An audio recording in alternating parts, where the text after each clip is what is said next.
কে বলবে যে শীতের দুপুর। আসসালামু আলাইকুম, কেমন আছেন সবাই? কি সুন্দর বাতাস, এত সুন্দর বাতাস। যারা এখন কুয়াশা একদম ঢেকে আছে, কিন্তু ওয়েদারটাতে এত ভালো লাগছে, এত সুন্দর লাগছে। এখানে দাঁড়িয়ে থাকতে তো অনেক ভালো লাগছে।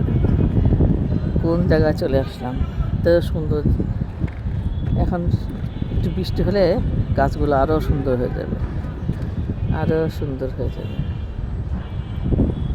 ঢাকা শহরের ভিতরে এত সুন্দর জায়গা, মানে মানুষ তো কল্পনা করতে পারে না যে ওল্ড টাউনের ভিতরে এত সুন্দর একটা সবুজ জায়গা। সবুজ বোঝা যাচ্ছে না, কিন্তু অনেক সুন্দর।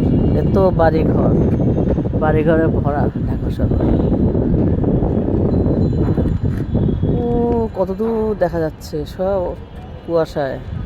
শাহী মসজিদ, লালবাগ কেল্লা, জাদুঘর, এই যে পূর্বী মাজার, এইটা হলো মসজিদ। কত সুন্দর। চলে আসবেন সবাই। আল্লাহ হাফেজ।